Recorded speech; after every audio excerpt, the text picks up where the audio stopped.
Muy buenos días. Damos gracias al Señor por poder estar aquí reunidos, ¿verdad? En estos tiempos que corren. Y seguramente si algo nos ha sucedido a todos, o nos está sucediendo, es que estamos siendo privados de diferentes cosas. Al menos todos hemos sido privados durante un tiempo de nuestra libertad, confinados, pero también hemos sido privados de otras cosas. Cada uno sabe realmente la situación en la que está viviendo. Y todos somos conscientes también como hijos de Dios de que hay momentos en nuestra vida en que nos cuesta mucho comprender los propósitos de Dios, la voluntad de Dios. Y muchas veces preguntamos ¿por qué? ¿Por qué puede suceder esto en mi vida? Sabemos que existen pensamientos en la mente de Dios que nos están ocultos. Y cuanto más esta situación que estamos viviendo desde hace un año nos ha llevado a considerar todo esto. Esa incomprensión, pero sobre todo esa privación de cosas, quizás de personas, de salud, de economía, de trabajo, de tantas cosas materiales, de una aparente seguridad que podríamos estar viviendo y que se ha mostrado que no es tal. Son misterios que no podemos dilucidar y que producen su efecto real en cada una de nuestras vidas. Eso es indudable. Muchas veces son efectos contundentes que nos llevan a considerar esas situaciones de diferentes maneras. Y como hijos de Dios sabemos que Dios muchas veces permite cosas en nuestras vidas, pero no es porque sí, sino porque Él tiene un propósito. Y depende de nuestra respuesta ante esas situaciones, si ese propósito se llegará a cumplir o no en nosotros en un tiempo o en otro, porque Dios siempre va a cumplir su voluntad. Eso es indudable. Y una de esas situaciones es la prueba a la que somos llevados como creyentes, como cristianos, como hijos de Dios. La prueba de la privación de cosas. ¿Cuántas veces Dios nos ha quitado cosas que primero nos había dado? Y repito, en estos tiempos estamos quizás comprendiendo un poquito más que esto es así. ¿No te ha sucedido que tenías algo que luego Dios te lo ha quitado? Pero también sabemos por la palabra de Dios que todas las cosas ayudan a bien a los que aman a Dios. Y la clave de esta frase, de este versículo, no está en que todas las cosas ayudan, sino al final, en los que aman a Dios. Y ese es el propósito de Dios, que le amemos cada día más, que seamos conformados cada día más según su voluntad. Lo que Dios pretende de nosotros es mantener una relación cada vez más profunda, más íntima con nosotros. Muchas veces decimos que lo que Dios no quiere es que seamos religiosos, sino que tengamos una comunión, una relación personal con Él que sea cada vez más grande, más profunda, más intensa. En este capítulo que hemos leído de Primera de Reyes, vemos a un personaje que es Elías. Elías significa Jehová es mi Dios. Jehová es mi Dios. Y Elías aparece sorpresivamente en la vida del pueblo de Israel, acusando al rey y a la corte de la corrupción y el pecado que estaban viviendo y el cual estaba asolando al pueblo y sometiendo al pueblo en diferentes situaciones de privación. Lo vemos en el versículo 1 que hemos leído. Pero entonces Dios le llama a Elías a un proceso de crecimiento espiritual. Y para esto Elías tiene que pasar por la prueba de la privación. Todos sabemos que cuando aceptamos a Jesucristo en nuestra vida, cuando Dios vino en nuestro encuentro a través de Jesús, decidimos por la voluntad de Dios comenzar ese camino de seguir a Jesús, de que Él sea verdaderamente nuestro Maestro. Y cuando decidimos esto, es que estamos diciendo que queremos progresar, que queremos avanzar en esa nueva relación espiritual que tenemos con Dios a través de la fe depositada en Jesús. Y ese proceso que, como hijos de Dios, podemos estar viviendo ahora, sin lugar a dudas, lleva necesariamente una prueba constante en nuestra vida. Es necesario que seamos probados para que podamos crecer en esa relación. Pero Dios llama a Elías y en el versículo 2, si nos fijamos, dice: apártate, vuélvete y escóndete. Quizás Elías venía de una situación diferente a la que Dios pretendía para su vida. Y le llama a apartarse de ese camino, apartarse de ese ambiente de corrupción y de pecado, para que Dios pudiese crear en él un siervo útil para él. Dios quiere prepararle y lo hace a través de la prueba, a través de la privación. Y vemos en este capítulo 17 el proceso desde ese llamado de parte de Dios a Elías hasta que podemos comprobar el resultado o parte del resultado de ese proceso. Pero ese llamado de Dios implica de parte de Elías necesariamente una respuesta. Necesariamente la situación en la que va a ser sometido necesita de parte de Elías una respuesta. Y la respuesta de Elías es confianza. Es confianza en Dios. Quizás no entiende lo que Dios le está diciendo en ese momento, o por qué se lo está diciendo, pero lo que sí vemos es que Elías obedece a Dios. Y la verdadera respuesta de confianza solo es a través de la obediencia. Podemos decir: sí, yo Dios creo en ti, confío en ti, pero si no estoy dispuesto a obedecerle, entonces ese creer no es tal, ¿verdad? ¿Cómo se manifiesta la fe? Solamente por la obediencia. Hemos cantado que Dios tiene promesas, hermosas promesas para nosotros, pero debemos confiar en ellas y también obedecer lo que Él nos pide para que esas promesas puedan ser realidad también en nuestra vida. Cuando Dios lo que pretende es que tengamos esa relación de confianza cada vez más profunda con Él. Elías obedeció y a orillas del arroyo de Querit Dios le provee milagrosamente del alimento que le estaba siendo privado y envía unos cuervos, ¿verdad? Un milagro de parte de Dios para sostenerle. Algo que él no hubiese podido comprobar si no hubiese obedecido al llamado de Dios. No hubiese podido comprobar el poder de Dios si no hubiese depositado confianza en Dios a través de esa palabra que Dios le mandó. Si queremos que Dios nos prepare para su servicio, debemos estar dispuestos a obedecer. No podemos ser hijos de Dios que no están dispuestos a obedecerle y querer servirle. Es incompatible. Dios nos pide fe, nos pide confianza, y esa confianza se demuestra en obediencia. Y en toda circunstancia de nuestra vida, sobre todo en medio de la prueba, en medio de la privación. Es allí donde se demuestra realmente la confianza. La confianza no se demuestra entre dos amigos cuando las cosas van bien, sino cuando hay una necesidad y cuando hay un problema o una dificultad o una privación. Ahí se ven los verdaderos amigos.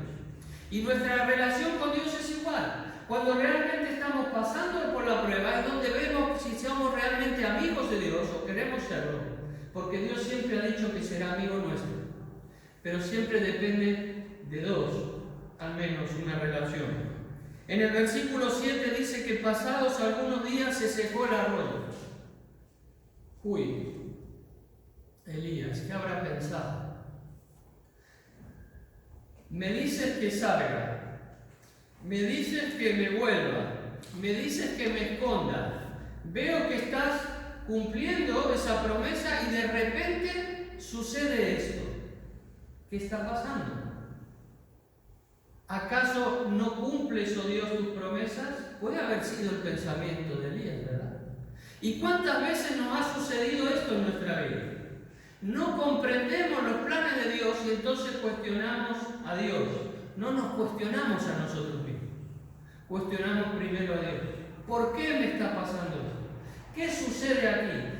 ¿Qué es esto que repentinamente está sucediendo en mi vida? Y la prueba aparece. El lugar del triunfo y de la obediencia se ha convertido en el sitio de la prueba que compromete la estabilidad espiritual de Elías. Pero ¿cuál es la respuesta de Elías ante esta situación? Decir, me vuelvo a Tisbe, me vuelvo allí al rey, porque esto no funciona. Y entonces dejo de obedecer a Dios, dejo de confiar en Dios, porque se ve que Dios se ha equivocado conmigo en esta situación. ¡Qué misterio! ¡Qué incomprensión! ¿Qué pensamientos habrán pasado por la mente de Elías en ese momento? Dios mío, no lo entiendo. No entiendo tu voluntad. ¿Cuántas veces esta frase ha estado en nuestra mente o en nuestra boca? Pero el apóstol Pedro nos advierte en su primera carta. Pedro dice, amados, no os sorprendáis del fuego de prueba que os ha sobrevenido, como si alguna cosa extraña os aconteciese. Si hemos decidido seguir a Jesús, no podemos sorprendernos de situaciones de privación que pueden acontecer en nuestras vidas y pensar que Dios ahora está fallando. Que Dios es el que falla, que Dios es el que se equivoca, porque soy yo el que no entiendo esa situación. ¿Cuántos ejemplos tenemos en la palabra de Dios que nos muestran cómo la preparación de su siervo pasa necesariamente por esa prueba de la privación? Podemos ir a la Biblia, nos acordamos del joven José. ¿Se acordáis de José? Un joven que estaba en una situación estable, amado por su padre, en una situación económica también, que no tenían necesidad, pero sin embargo de repente aparece la traición en su vida, y aquellos que más estaban cerca de él son los que ahora le atacan y le traicionan. Quieren matarle a sus hermanos, le esconden en un foso, le venden a unos mercaderes, le llevan a un país desconocido que no conoce a Dios, y el joven José, su respuesta ante esas privaciones, ¿cuál es? Fe, confianza, obediencia, fidelidad a Dios. Y Dios le promueve a través de esa fidelidad, de esa fe, de esa confianza, al lugar más alto del imperio más grande que se conocía en esos tiempos, y uno de los más grandes que ha habido en la humanidad, el imperio de Egipto. Y le pone al lado de Faraón por su fe, su confianza, su obediencia a Dios y su palabra. Y José no solo es usado para el bien de aquellos que están cerca de él, sino que Dios permite que sea de bendición para su propia familia, para aquellos a los cuales le habían traicionado. ¿Qué proceso de fe y de confianza tan grande en la vida de José? Pero vemos al propio Isaías. Isaías, cuando muere el rey Usías, que era su gran apoyo humano, Dios le prepara para un servicio que es sin parangón en la historia de Israel. Uno de los más grandes profetas de Dios, por su fe, su obediencia, su confianza absoluta en Dios, aún en medio de las incomprensiones. ¿Y los discípulos son llamados también o no? ¿Sí? Por el mismo Jesús hecho hombre. Un llamado. Lo dejan todo para seguirle. Dejan sus familias, dejan sus trabajos, dejan todo y siguen a aquel en el cual creen que es el verdadero Hijo de Dios. Y de repente Jesús le dice: el Hijo del Hombre tiene que ser entregado y maltratado y crucificado en Jerusalén. ¿Cómo puede ser? Incomprensión. Y no solo esto, sino que ven cómo le arrestan, le llevan a la cruz, le crucifican delante de sus ojos y dicen: hemos dado nuestra vida para seguirle y nos hace esto. Algo falla, no puede ser. Pero Jesús les dice: no tengáis temor, en la casa de mi Padre muchos lugares hay, y voy pues a preparar un lugar para vosotros. ¿Creéis en Dios? Fe. creed también en mí. Fe. Seguir confiando. Y en medio de la incomprensión, en medio de la desolación, ¿qué hacen los discípulos? En medio también de la negación en un momento, de la dispersión del grupo. Luego recuerdan estas palabras y obedecen al Señor y vuelven al aposento alto para esperar la promesa de Dios, la promesa del Espíritu Santo. Confían, obedecen y esperan en Dios. Y Dios les envía el Espíritu Santo y son infundidos de poder. Y entonces se ve que esa preparación de Dios en su vida a través de la privación da el fruto y miles de personas conocen al Jesucristo que no solo ha muerto, sino que ha resucitado. Y está sentado a la diestra del Padre en majestad. Ese es el proceso de Dios, que requiere de mi fe, de tu fe, de mi obediencia y de tu obediencia. ¿Cuántas veces podemos recordar que Dios nos ha llamado a la prueba? ¿Cuántas veces Dios me ha pedido algo que previamente me había entregado? Es difícil reconocer el amor en medio de las privaciones, ¿verdad? No somos amados por Dios porque me está pasando esto. Es como el hijo que no reconoce la disciplina del padre cuando el padre le quita algo para que él pueda avanzar en su vida. Dios permite situaciones en nuestra vida que no comprendemos, pero en ningún momento es que Él nos ha abandonado. Cuán rápido salen de nuestra boca en estos momentos palabras como injusticia, incomprensión, es el destino, la calamidad. Tantas cosas que vienen a nuestra mente y que nos pueden hacer dar una respuesta equivocada, de falta de confianza a Dios y de desobediencia. Debemos ser fieles en medio de la prueba porque a través de ella Dios nos prepara para un reto mayor.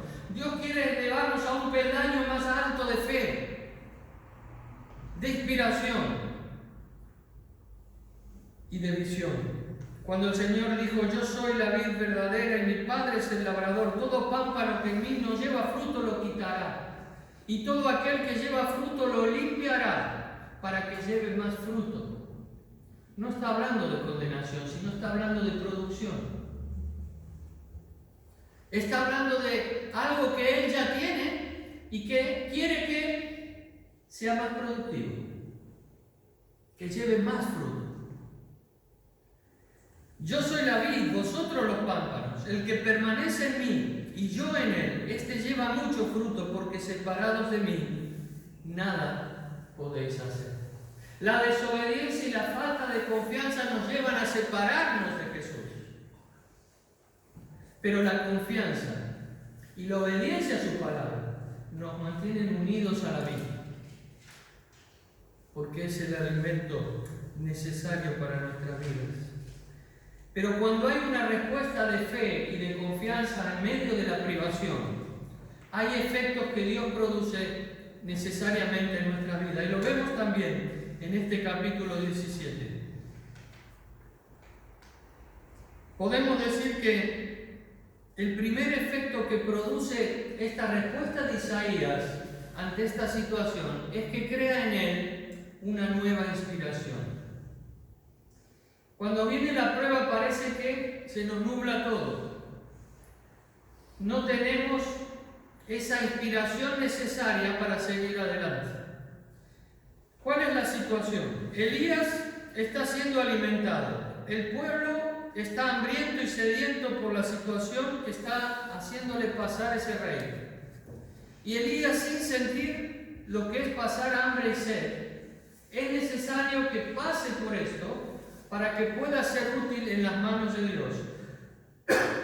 Pero si está dispuesto a crecer en ese servicio a Dios, en ser útil, en ser productivo en las manos de Dios, necesita pasar por la privación.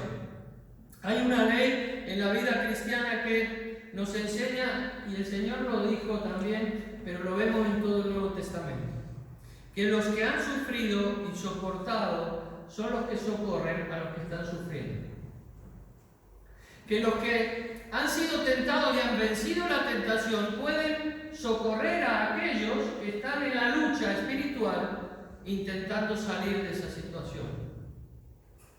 Que los que han experimentado flaquezas son los que pueden ayudar a los que están en debilidad. Y Dios nos hace pasar muchas veces por situaciones difíciles para prepararnos para ser útiles y ser de bendición a otros y poder cumplir el propósito de Dios a través de nosotros, no porque nos necesite, sino porque tiene a bien tener esa relación con nosotros. Como nuestro Señor Jesús, que tuvo que hacerse el siervo sufriente para socorrernos. Y hay muchos pasajes que nos hablan de que siendo Dios se hizo hombre y sufrió por nosotros. Pero el mismo Isaías aquí, años más tarde, escribe acerca de Jesús y fijaros lo que dice. Dice, varón de dolores, experimentado ¿en qué? En quebranto. Jesús tuvo que experimentar el sufrimiento siendo hombre, aún estando sin pecado y aún no habiendo sucumbido a la tentación del enemigo. Él pasó por ese sufrimiento para poder socorrernos. Y Hebreos 5:7 dice, y Cristo en los días de su carne, ofreciendo ruegos y súplicas con gran clamor y lágrimas al que podía librarle de la muerte, fue oído a causa de su temor reverente. Fue oído por Dios. No fue librado de esa situación, pero sí fue oído por Dios. Y dice que ángeles vinieron a sostenerle en el momento de esa decisión final de dar su vida por cada uno de nosotros.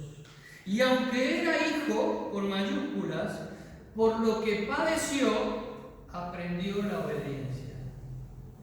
Por lo que padeció, siendo Dios incluso, aprendió esa obediencia al Padre en el padecimiento, en el ser siervo sufriente por amor a ti y por amor a cada uno de nosotros. Y habiendo sido, dice, perfeccionado, vemos allí ese proceso.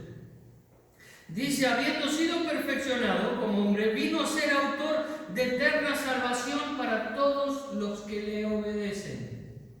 Y fue declarado por Dios sumo sacerdote según el orden de Melquisedec. Pero ¿qué hay de nosotros? Y el apóstol Pablo en Filipenses 1:12 dice, quiero que sepáis, hermanos, que las cosas que me han sucedido han redundado más bien para el progreso del Evangelio, de tal manera que mis prisiones se han hecho patentes en Cristo en todo el pretorio y a todos los demás. Y la mayoría de los hermanos, cobrando ánimo en el Señor con mis prisiones, se atreven mucho más a hablar la palabra sin temor.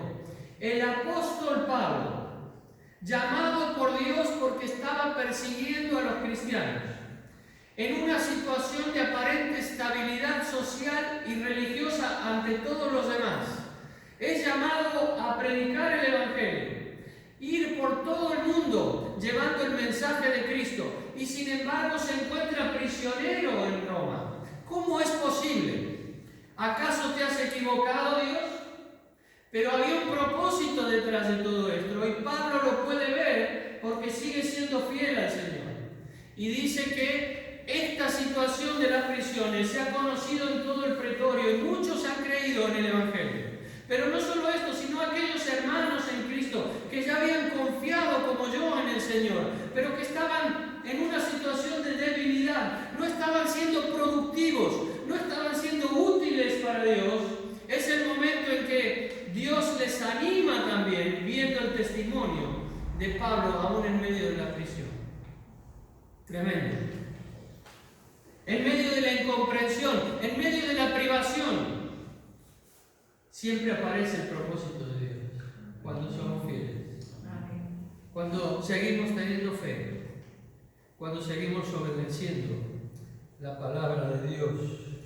El padecimiento de Pablo era sufrir la cárcel sin merecerlo. Y quizás te preguntes en esta mañana, ¿por qué estoy pasando por esto sin merecerlo? Pero Dios tiene un propósito. y te pide que confíes en Él. Te pide que le obedezcas su palabra, porque Él te va a mostrar tarde o temprano cuál es ese propósito. Un propósito más grande que la situación que posiblemente estés viviendo en estos momentos, pero que no podemos ver si Dios nos produce una nueva inspiración. Y esa nueva inspiración solo viene por seguir confiando en Él. No existe la incongruencia en la voluntad de Dios. Una nueva inspiración nació en Elías y en muchos de los que sabían de su privación y fueron animados a predicar el Evangelio llenos de inspiración, como pasó ahí con Pablo y hemos leído. Y Pablo declara: porque a vosotros os es concedido a causa de Cristo, no solo que creáis en Él,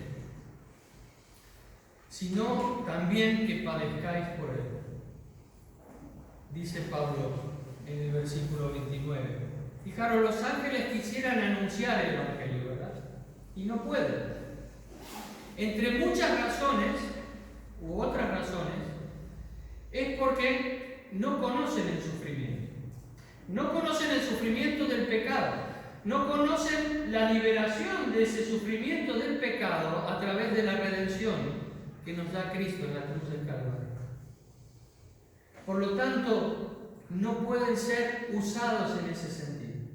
Pero tú y yo sí, que hemos sido sometidos al poder del pecado tantas veces en nuestra vida y hemos podido ver cómo Jesús nos ha liberado. En Cristo está la victoria, hemos cantado. La victoria está en Jesús. Y esa victoria y esa experiencia de sacarnos de esa privación de libertad, de esa privación de comunión con Dios, de esa separación eterna de Dios, eso que ha hecho Cristo en nosotros por la fe que hemos depositado en Él, es lo que nos lleva a poder ser útiles para bendecir a otros con el mensaje del Evangelio. Y decirles: esta situación que tú estás viviendo, que no entiendes quizás lo que te pasa, solo si depositas fe en Jesucristo como tu Salvador personal, entonces podrás ser liberado de esa situación de sufrimiento. Y es lo que Dios ha producido en nosotros, en muchos de nosotros. Y es lo que Dios quiere producir en ti si todavía no has depositado esa fe en Jesús como tu Salvador personal. El arroyo se secó, el profeta comenzó a experimentar la privación de los demás y nació en él una nueva inspiración. Pero en segundo lugar podemos ver que en medio de la prueba y de nuestra respuesta en fe a esa situación de privación, no solo Dios produce una nueva inspiración, sino que Dios produce también una mayor fe. Nuestra fe crece porque vemos cómo Dios actúa a través de la fe. Versículo 8. Vino luego a él palabra de Jehová diciendo: levántate y vete a Sarepta de Sidón y mora allí. He aquí, yo he dado orden allí a una mujer viuda que te sustente. Entonces él se levantó y se fue a Sarepta. Otra vez la respuesta de Elías. ¿Cuál es? La obediencia a la palabra de Dios. No entendía lo que le había pasado en el arroyo, pero sigue obedeciendo.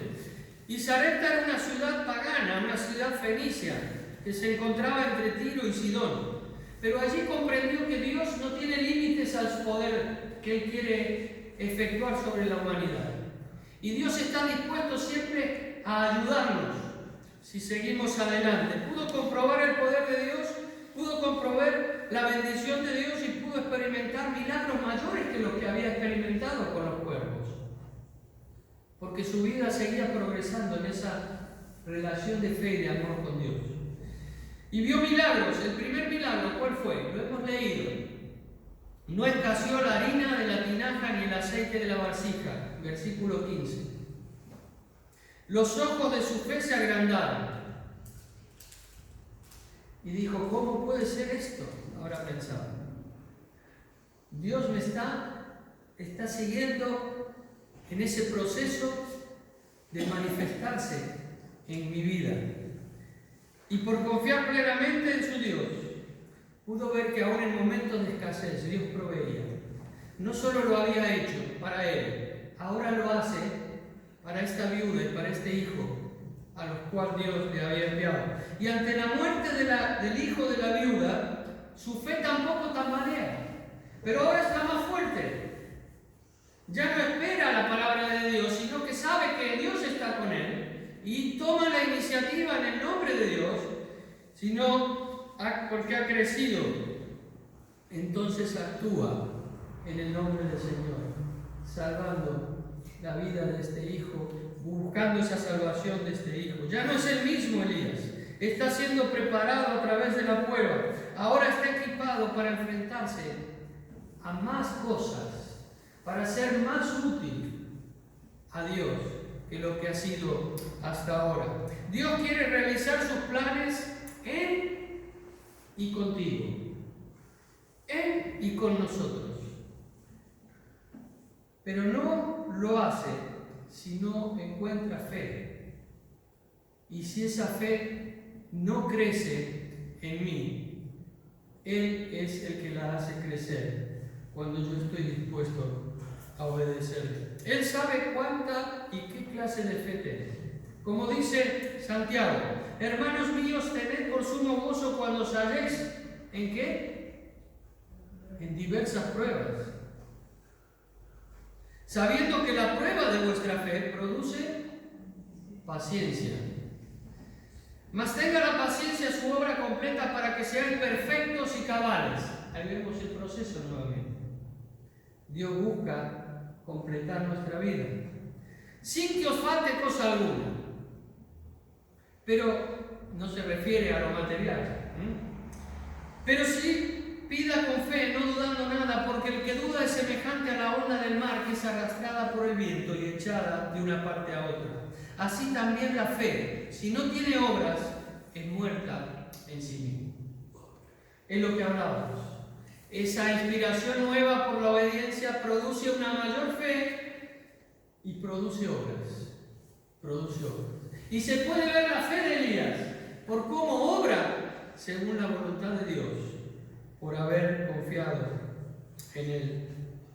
Si queremos hacer su voluntad, que sus planes se cumplan en nosotros, debemos seguir confiando y obedeciendo al Señor, aún en medio de la incomprensión, aún en medio de la privación. Y en tercer lugar podemos decir que lo que produce en Elías esto es creadora de una mejor visión.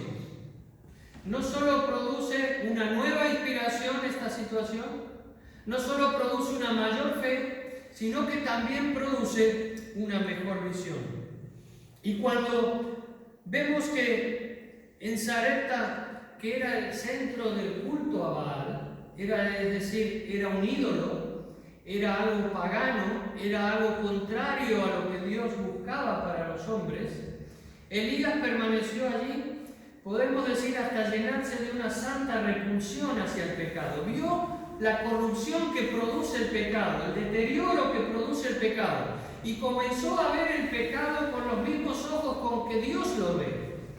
Y eso produjo en él una pasión por rescatar a aquellos que estaban sometidos al pecado y al culto a Baal, y va a enfrentarse a los profetas de Baal y a destruir esta idolatría. Pero no lo podría haber hecho si no hubiese ido al arroyo. No lo podría haber hecho si no hubiese ido a la viuda. No lo podría haber hecho si no hubiese visto cómo la harina y el aceite no faltaban. No lo podría haber hecho si no hubiese visto que la situación del hijo de esta viuda.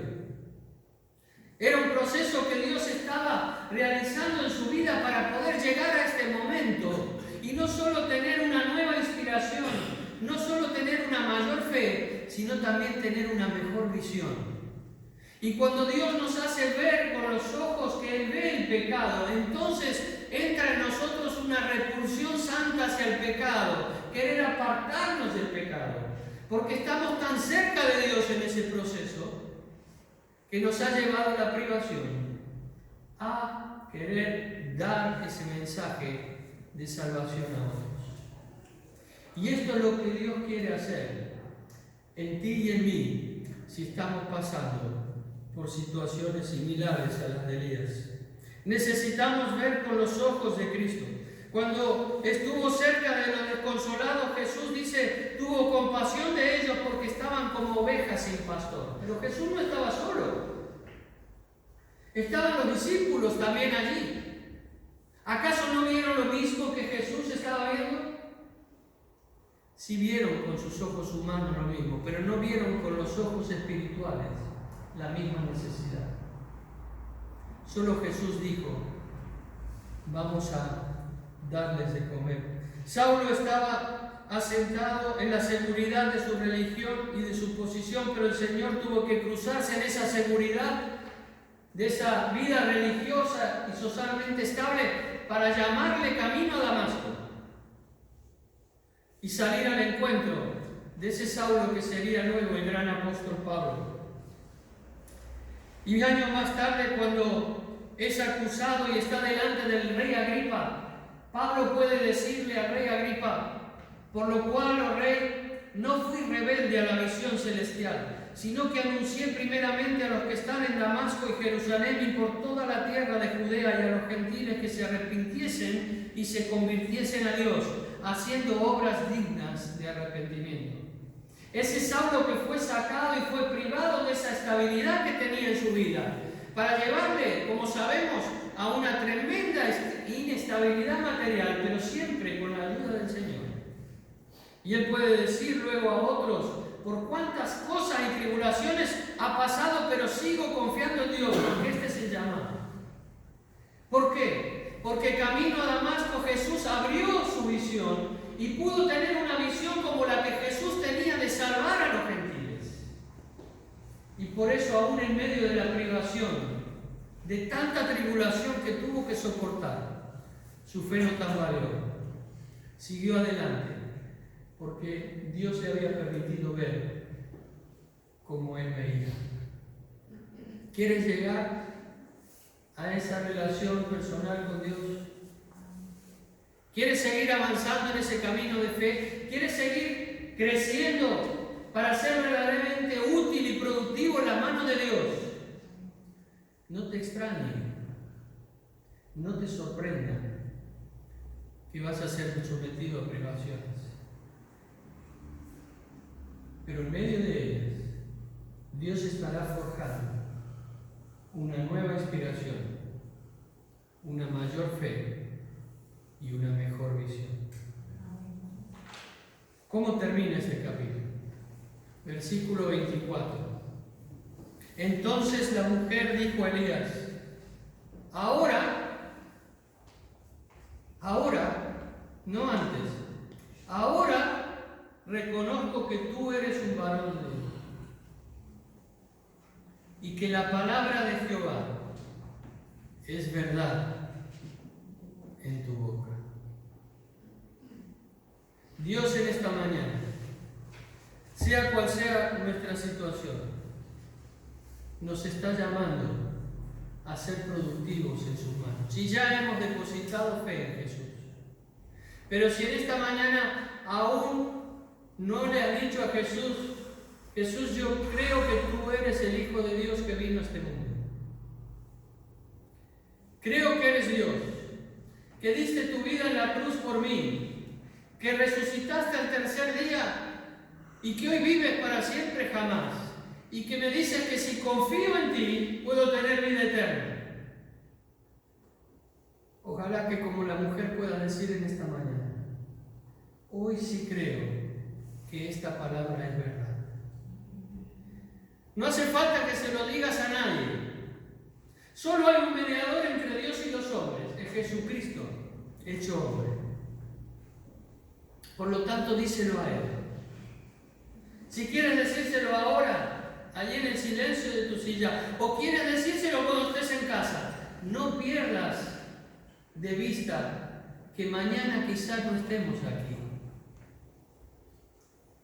Este año lo hemos experimentado más, pero siempre es así. No sabemos cuándo será el fin, pero hoy, ahora, es el día de salvación. Acude a Jesús y dile de todo corazón, quiero que tú vivas en mí. Quiero tener esa relación íntima y personal contigo. Quiero crecer